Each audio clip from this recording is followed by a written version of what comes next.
Hello and welcome into another episode of Locked On Wolves. Anthony Edwards dropped 49 points in a win over the Chicago Bulls, but the Wolves blew a 21-point first quarter lead. We'll break down what happened and also praise Ant for really an impressive performance. It's all upcoming. Welcome in. You are Locked On Wolves.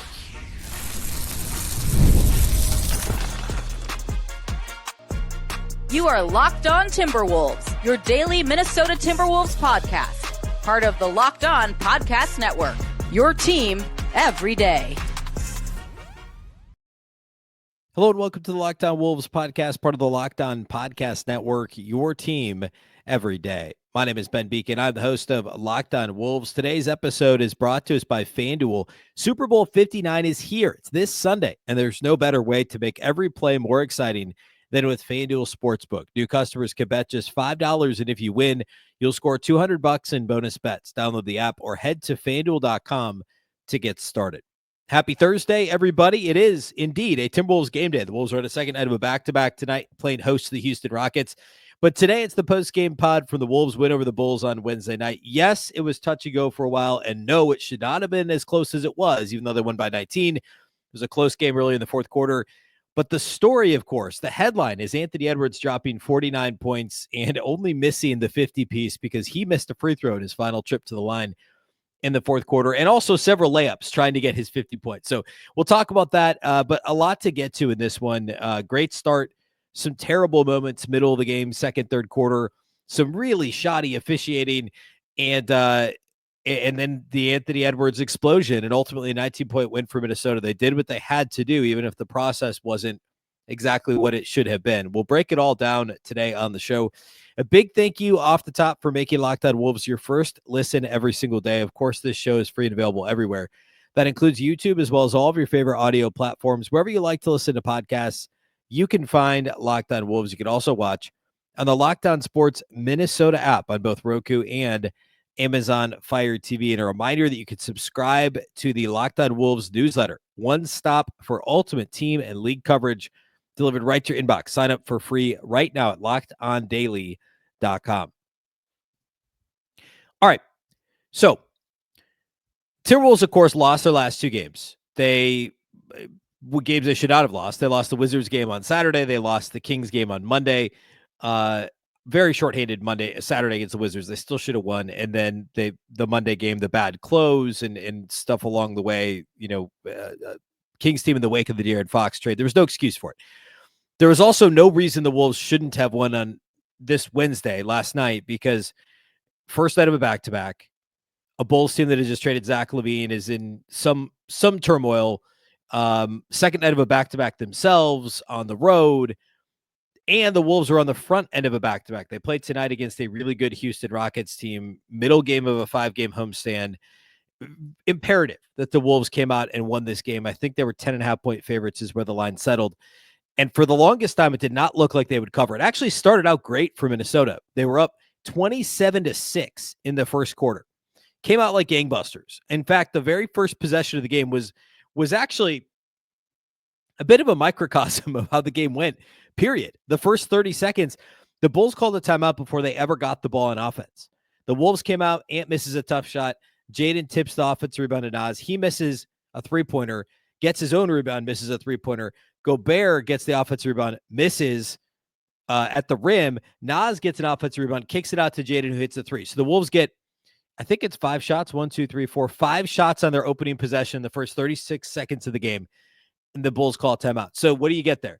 You get a lot of missed shots by Minnesota, get a lot of offensive rebounds by Minnesota, and you get a made three from Minnesota. The Bulls call timeout with the Wolves up 3-0. But it really steamrolled from there. The Bulls came out, didn't score. Naz hits a three. Conley hits a three. Naz gets a dunk and hits a three. It's 14-2. A little bit later it's 22-4 at the 7-minute mark after Naz, just inside 7 minutes after Naz hits another three. Conley hits another three. It's 25-6. Jaden hits a shot. It's 27-6. The game's not 7 minutes old. And it was really, the Wolves were generating open shots and they were making open shots. And then from that point forward, the offense was again generating those shots. They were just missing a lot of those open shots. We'll get into that. The biggest takeaway from what the Bulls did in the first quarter was after Luka Garza came in the game for Rudy Gobert. So at this point, it's 28-16. So it was 21 points. It was already down to 12. The Bulls made a couple of tough shots. The Wolves actually really not that tough shots. The Wolves, they were so good defensively for the first 5 or 6 minutes. And then it was sloppy closeouts, really was a lot of it. Is the Wolves were kind of just running aimlessly at guys, and they were just getting beat off the dribble, by Vucevic, of all people. Hit a couple of shots after getting into the inside a little bit. They did give up a couple of 3-pointers after sloppy closeouts as well. And it's a 12-point game when Rudy Gobert heads to the bench. Luka Garza comes in. The Bulls aggressively target Luka Garza. Like, go back and watch those possessions. I almost felt like I had to avert my eyes. They were like, that's as much as you're going to see a team go at a guy. Just getting whatever switch they could, and the Wolves were switching.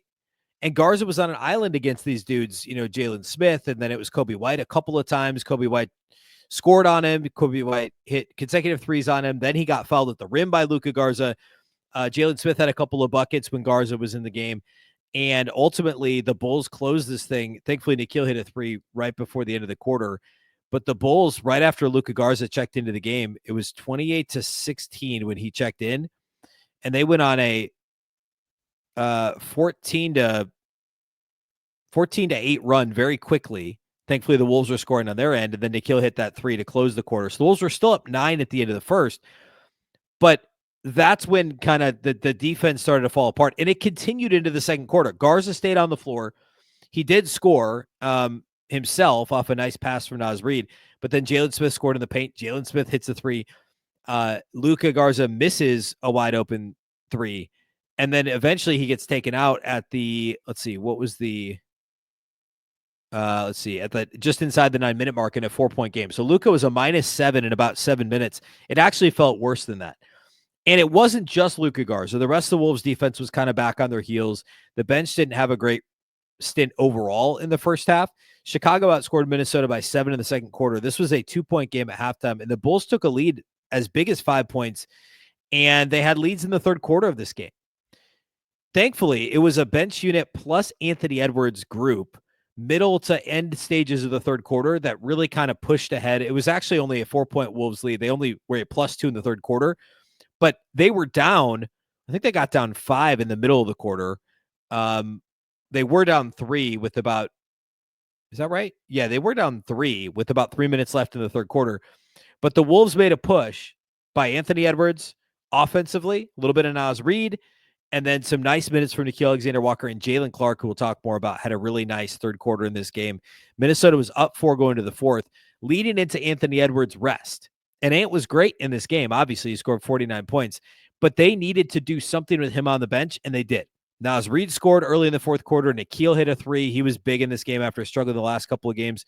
Got to the line, made some free throws. Jalen Clark hit a corner 3. He also made a driving, drove to his left, got all the way to the basket. He put them up 8 points. Hits a 3, eventually pushes the lead to 9. By the time Anthony Edwards comes back into the game at the 6:49 mark in the fourth quarter, they're up 7. So they were a +3 in the non-Ant minutes. And then it was just the Anthony Edwards show. It was and one with a tough layup with an and one. Then it was a pair of free throws. Then a couple possessions later, he gets to the line again. Then he gets to the line again. And at this point, it's a 15-point game. Mixed in there was a couple of Rudy buckets. Offensive rebounds, which we'll talk about, was huge in this game. But Anthony Edwards, the story to me was the bench plus Ant unit in the third when things could have snowballed. They were down by 3-5 points middle of the third quarter. And Ant plus bench guys plus Nas were great. And then the non-Ant minutes that were a +3 for the first 5 minutes of the fourth quarter were huge. Reid, Jalen Clark, those guys were awesome. And then Ant really was the closer in the middle stages of the fourth quarter, put the game out of reach. And then it was really all that mattered at that point was, can he get to 50?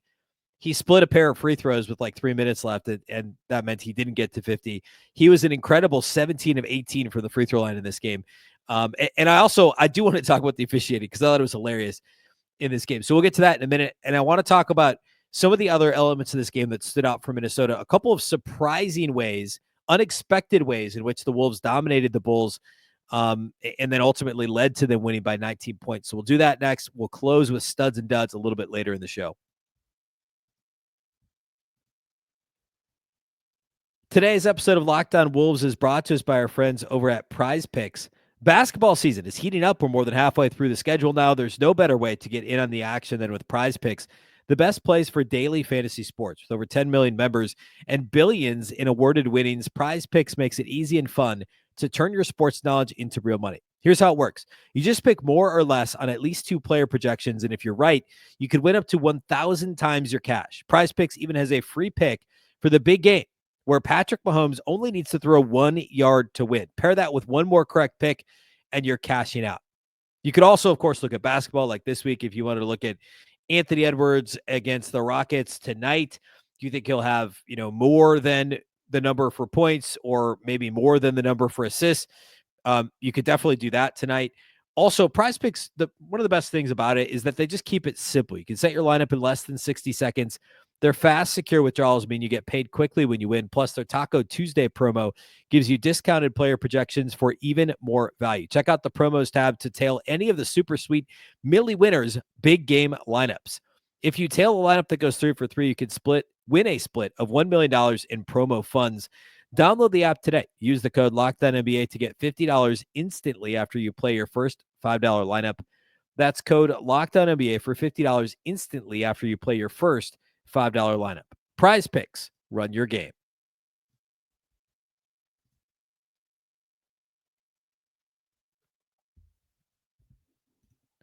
All right, a couple things that stood out in this one. First and foremost, the offensive rebounding. One of the things I said coming into this game that when I did the preview on Wednesday's show is I talked about how the Timberwolves needed to be careful to not get into a track meet against Chicago. It was a bit dicey there, late first, early second quarter, and the Wolves actually didn't turn it over all that often.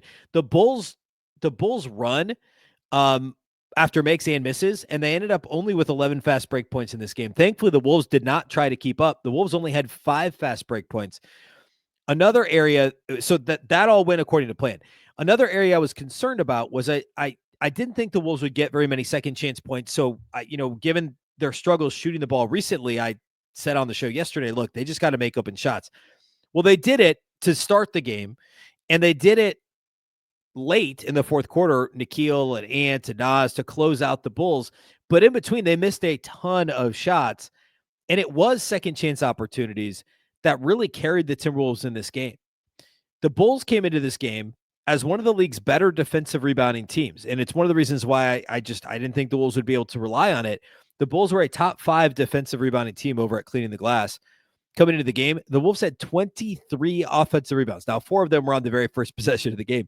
They had 23 offensive rebounds in this game. The Bulls only had 6.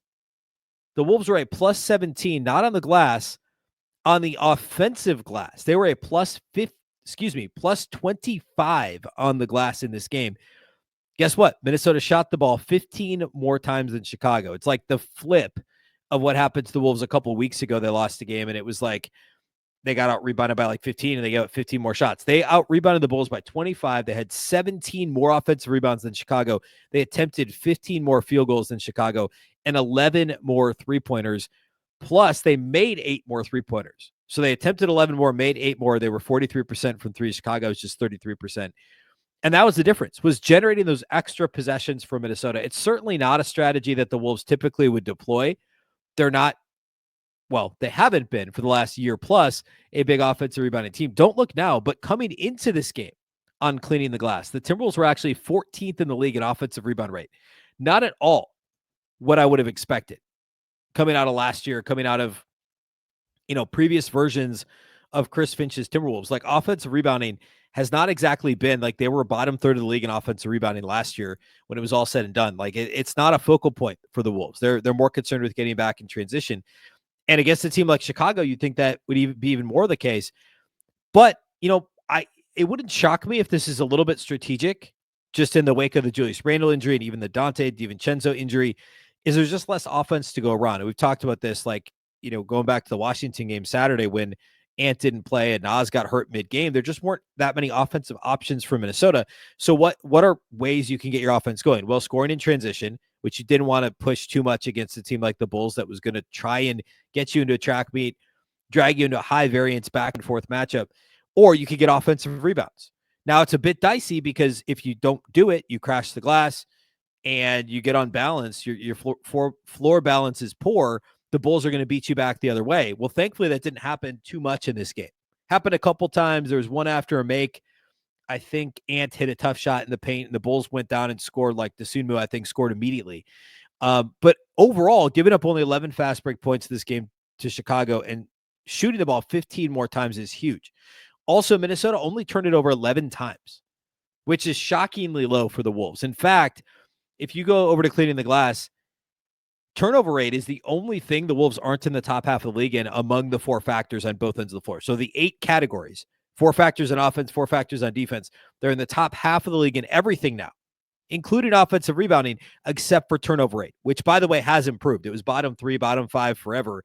Coming into this game, they were 20th in offensive turnover rate league-wide, which obviously still isn't good, but it's an improvement.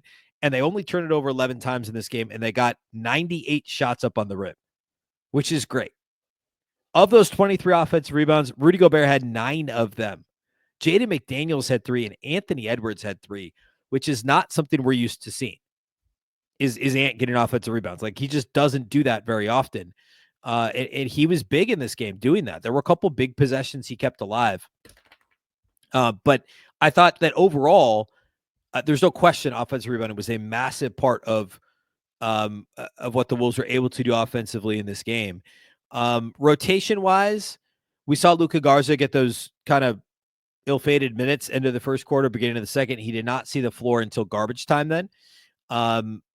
Nikhil was good. We talked about that. Jalen Clark was awesome. In fact, he's not going to be able to be part of studs and duds. So I'll talk about Jalen Clark now. He was great. Like at one point they gave him the Josh Giddey matchup and he was physical enough with Josh Giddey, and Giddey is a more,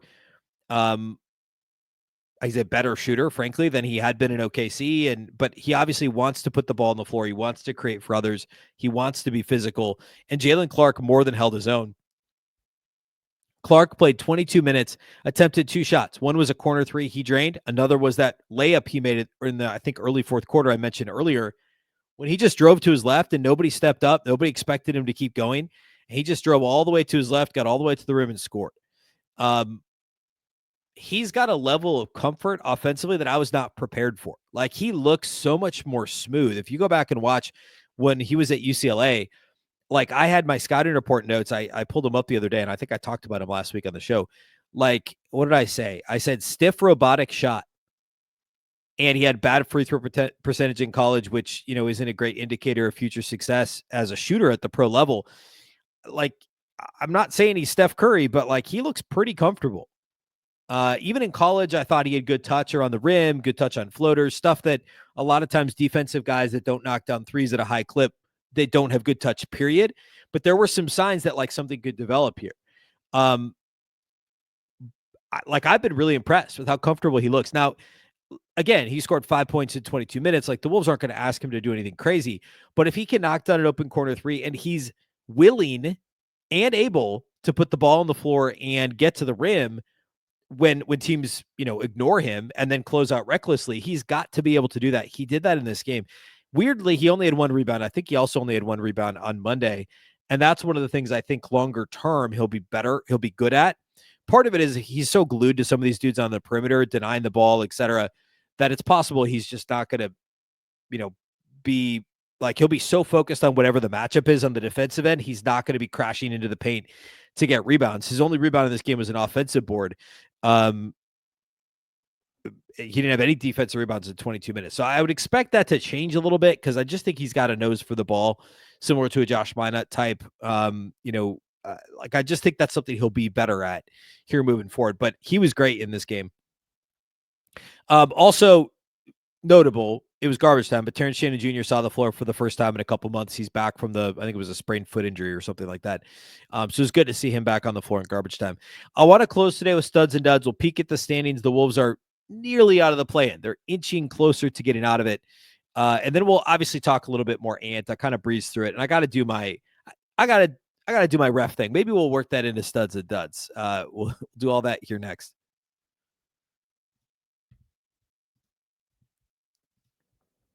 Today's episode of Locked On Wolves is brought to us by our title sponsors over at FanDuel. Super Bowl 59 is here this Sunday. One game, two teams, endless possibilities. There's no better way to make every play more exciting than with FanDuel Sportsbook. Whether it's predicting the first touchdown, calling the MVP, or even betting on the coin toss, FanDuel makes it easy to get in on the action. With live betting all game long, you can adjust your bets as the game unfolds and feel the thrill from kickoff to the final whistle. I love prop bets for the Super Bowl. It's one of my favorite things of the sports calendar is sitting down. I wait until like an hour and a half before kickoff, and I just run through the prop bets and just, do a bunch of those. And then live betting is great too. The live betting feature lets you stay involved no matter what happens on the field. No matter how your prop bets are going, you can get on the live betting action. The app is super easy to navigate. Plus, knowing that you can place a $5 bet and potentially win $200 in bonus bets for the Super Bowl, that is icing on the cake. Download the app or head to FanDuel.com to get started. Bet just $5, and if you win, you'll score $200 in bonus bets. That's FanDuel.com. Bet with FanDuel, official partner of Super Bowl 59.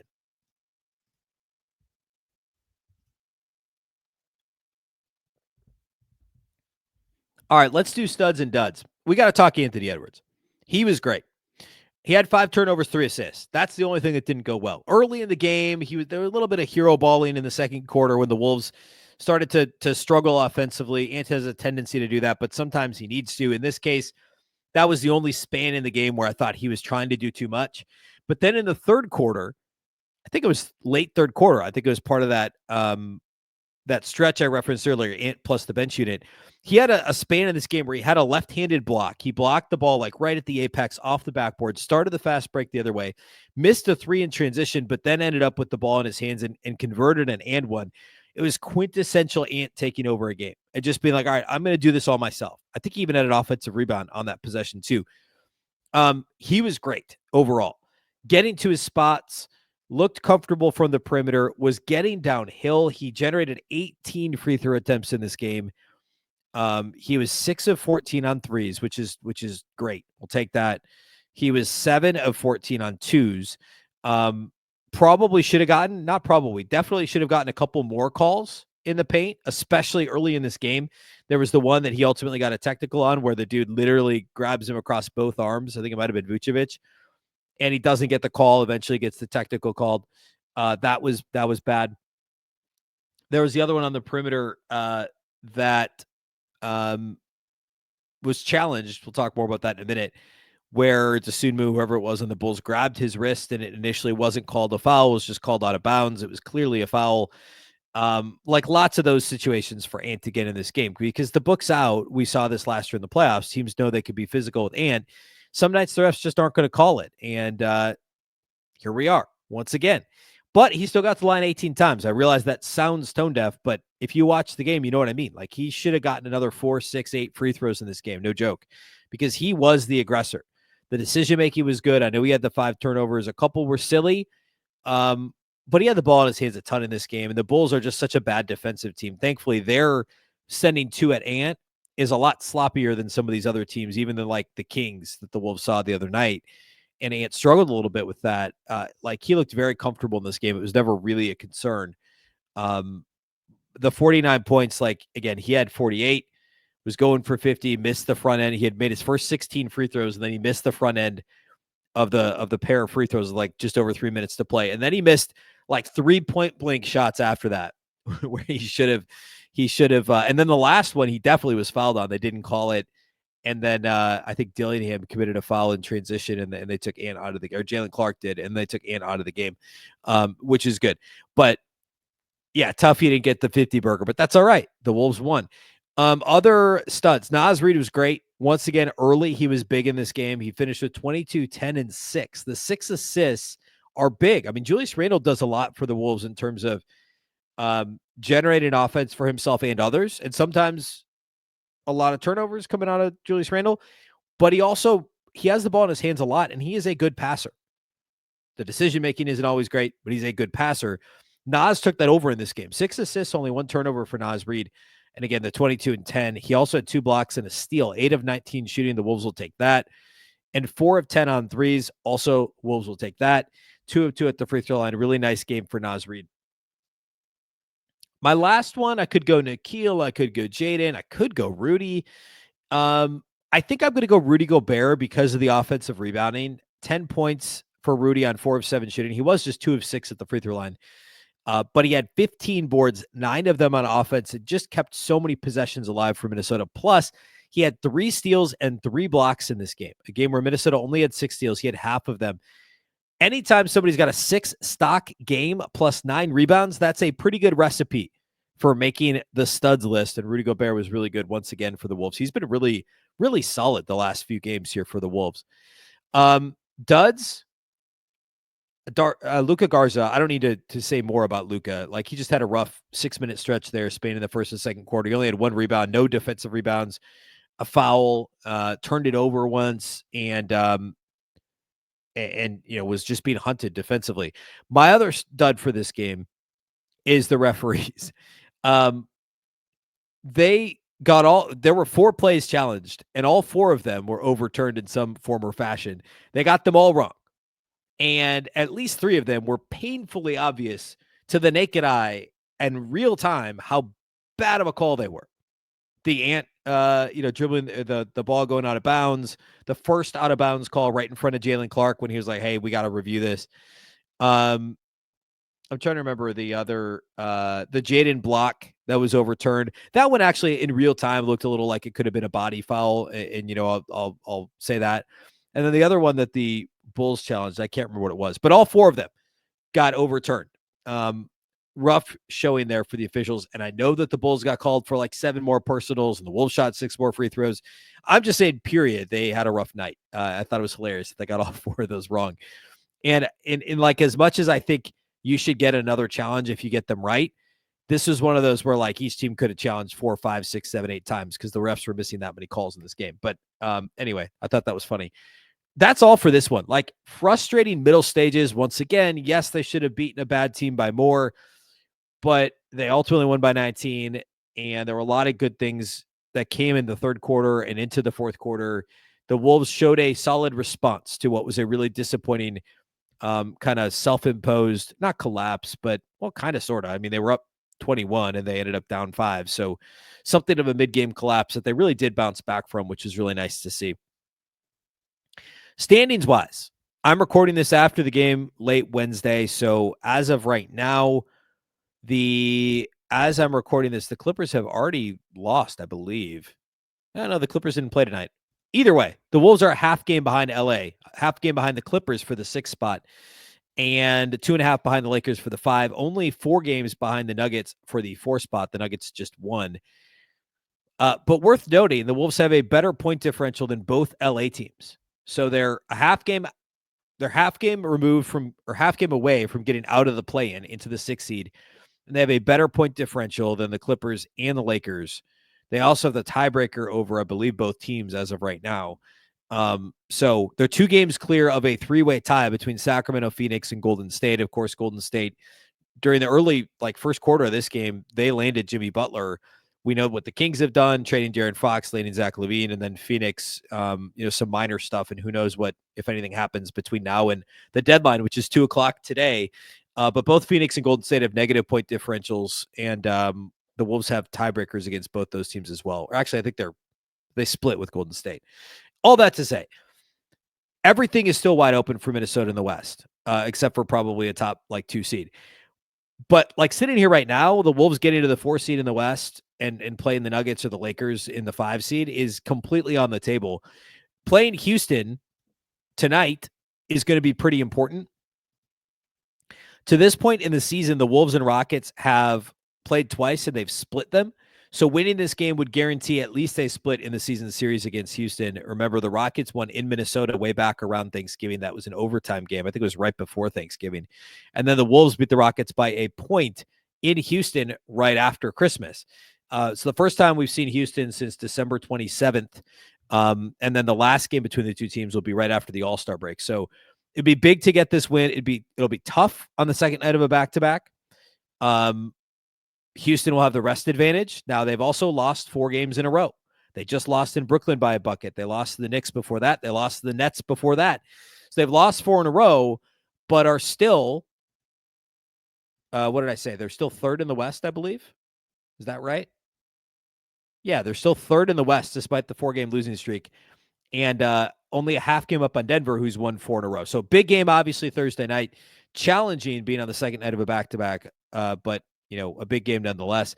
I'll be back on Friday with the post-game podcast. Of course, the live postcast will happen over at Locked On Sports Minnesota on YouTube with our guys Luke and Jack. If you can't catch it live, you can listen to the audio right here. In fact, the episode before this one in your feed on the audio feed is the postcast from the Wolves, whoever they just beat, because the Wolves Bulls game on Wednesday night. That's the episode before this in your audio feed. So if you ever can't catch it on YouTube, you can find it here at Locked On Wolves. So big thank you for making Locked On Wolves your first listen every day. Of course, this show is free and available everywhere.